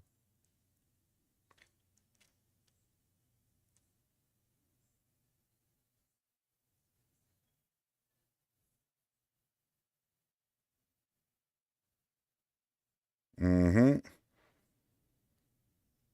This Monster Hunter, yeah, you got a lot of multiplayer co-op games that are gonna be a blast to play.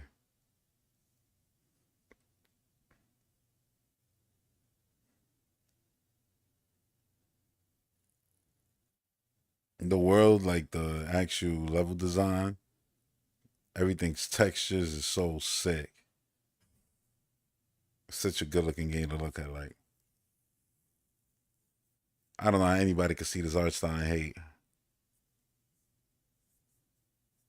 I'm not saying that people are hating. I'm just saying because I know a lot of games when they have a lot of color, people tend to do that bullshit. Oh, it's kitty or whatever the case may be.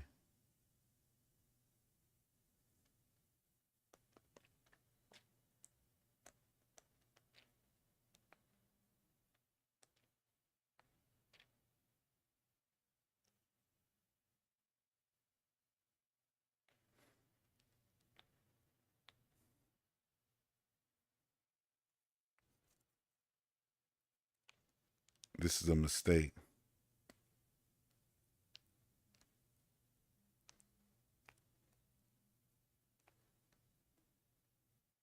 Man, the visuals, the visuals are so crazy.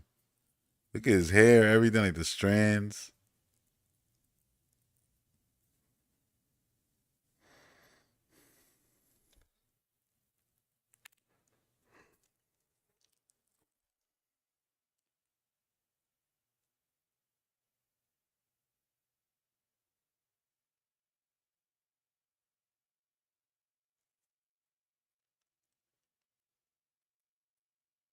He got a ring around his neck too. I see what they doing.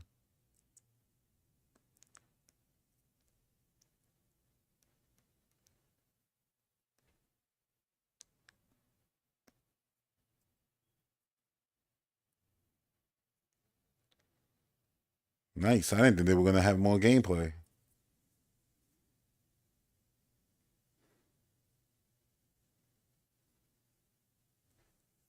I'm actually like, you know, interested right now. Like really, like, yo, what's gonna happen when this dude is talking to this guy? I hope they show the whole thing. I'm like invested right now.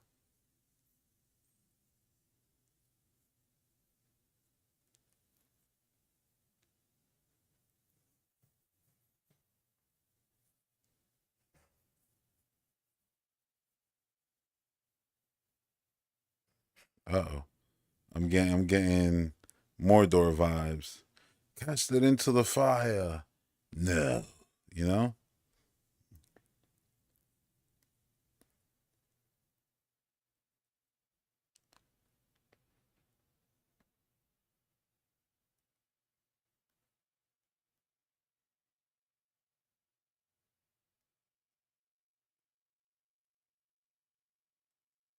He says, shut your dumb ass up.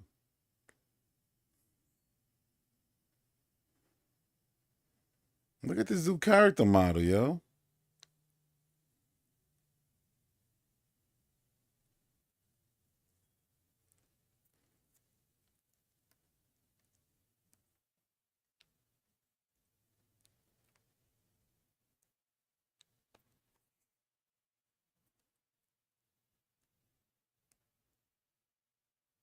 Okay.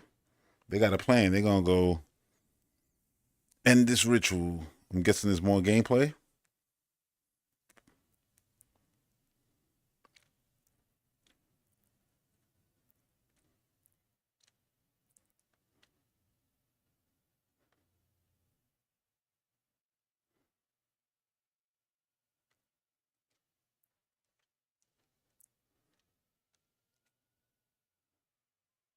Oh, you get to pick who comes with you.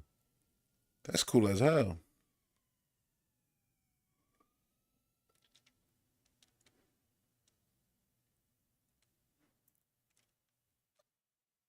I don't know if that was the right call, but sure.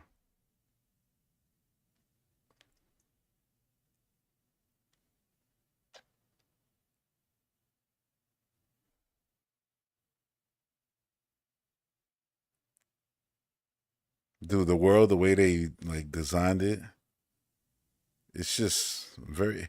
It's weird because it's so gamey, but it just looks so pretty.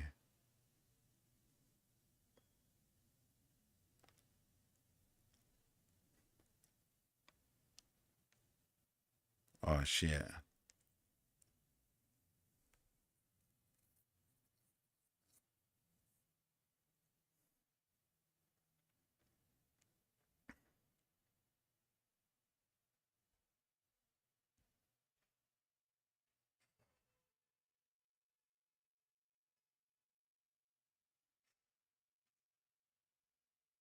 I'm with you.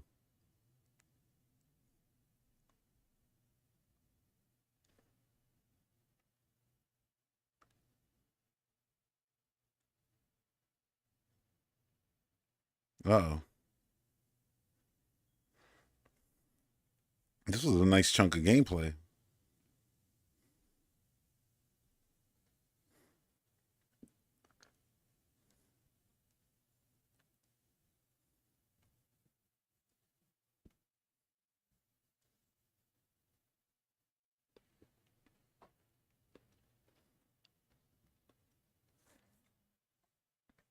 They did a good job with the cinematics to gameplay transitions.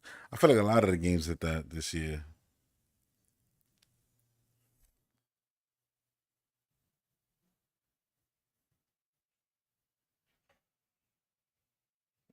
Damn, that's this year too. That's wild. That looked incredible. I did not expect something like that. And if I'm not mistaken, this is the Axe You showcase now, just playing again. Yeah, this is the showcase for sure. Yep. Jump to Doom real quick. That was everything I wanted to, go through, talk about. I hope y'all enjoyed, going through a lot of the stuff that we saw at this show with me again. It was awesome to actually, see it all again and talk about it, react to it all again. That was the good part. And yeah, this game looks incredible. So many of the games here looked incredible. Let me know in the comments, man. Like, what was your favorite game? What y'all thought of this show? Was this the best show you ever seen? To me, I think it goes without saying. The amount of content, the body of work, the giant IPs, what this meant for the brand.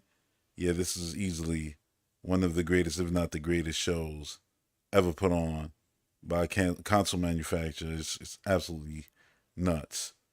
But yeah, I loved it, and that's gonna pretty much do it for this episode of the NX podcast. You know, ended on the high note of Doom 1-9. But yeah, that's gonna do it for this one. Thanks for tuning in. Until the next one, peace.